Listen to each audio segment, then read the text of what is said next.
ասեմ, որ քիչ առաջ հակակոռուպցիոն կոմիտեն ձեռնարկել է հերթական կոռուպցիայի մեջ մեղադրվող պաշտոնյաներին, այս դեպքում Պեկ պաշտոնյաներին մաքսանենգության գործով, ինչի մասին ես տևական ժամանակ գրում էի։ Մինչ հարցը ձևակերպելը ես ուզում եմ կյանքում առաջին անգամ շնորհակալություն հայտնել ձեզ, որովհետև երբ տեղեկացանք, որ դուք պատրաստում եք Կիրակի օրը այցելել Չարենցավանում էլ ավելի ինտենսիվ սկսեցին ձնամաքրման աշխատանքները եւ ընդհուպ հասել են մինչեւ մեր բակ եւ ձեր հանուն ձեզ ձեր ոտքի տակը մաքրելու այսպես շնորհիվ շատ ակտիվ, որտեղ այդպիսի հրահանգ էր կարծես թե իջեցվել, նաեւ քաղաքացիների ոտքի տակն է մաքրվում, դա չգիտեմ ինչպես է գնահատում, բայց դա չի նշանակում, որ Չարենցավանում պես շատ ողջավորված սպասում են ձեզ։ Հավելին ես բազմաթիվ Չարենցավանի մեծամասնության անունից ուզում եմ ձեզ խնդրել, որ չգաք Չարենցավան, կլինի չգաք Չարենցավան, որովհետև շատ չարենցավանցիներ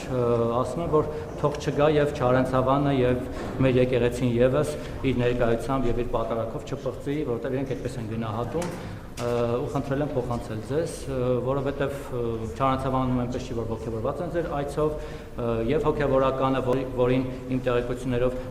ուժային կառույցների կողմից ճնշումների միջոցով զորով հայտարարություն են կորզել նրանից, որ միացել է ձեր այսպես կոչված բարենորությունների ծրագրին եւ մյուսները։ Սա մեկ, հետեւաբար ուզում եմ խնդրել կլինի չգաք Չարենցավան։ Շնորհակալ ենք, այն որ ուզում եք գալ եւ արդեն շատ աժիոտաժ է, դրա համար շնորհակալ ենք, բայց կլինի չգաք։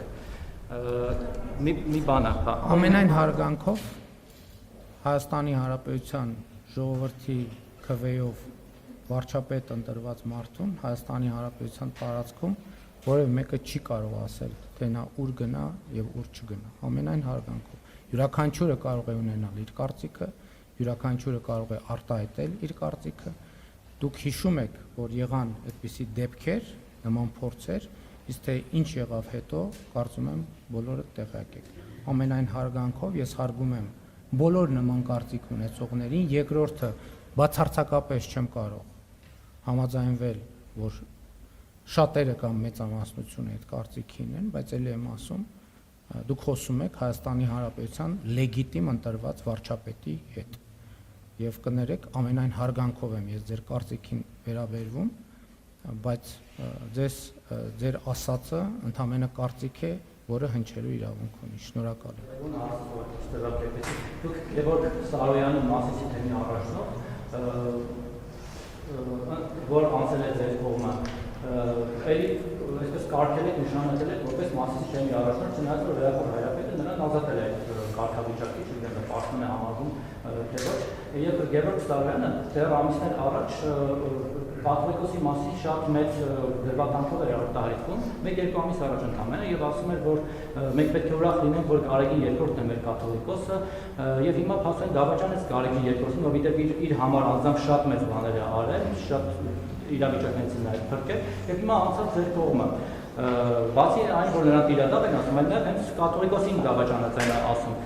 Մենք հիշում ենք պատմությունից, վստահ եմ դուք եք, որ նույն թուրքերը մեր հարևան, որ մեզ միշտ այսպես կոտորել են եւ այլն, հայ դավաճաններին օգտագործել են, վերջում շփրտել են, չգիտեմ, ձորից են գցել, կախարան են հանել, ինչ-որ մի կերպ սպանել են։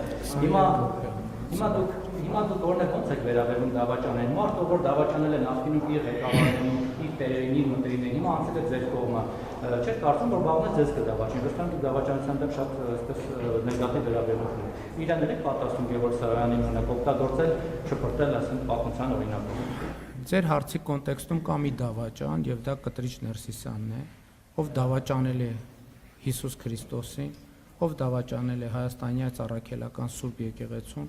ով դավաճանել է իր հավատացյալ հոտին եւ դուք ասում եք վեհափառ, նա վեհափառ չի եւ նա սովորական դավաճան է, ով դավաճանել է Հիսուս Քրիստոսին։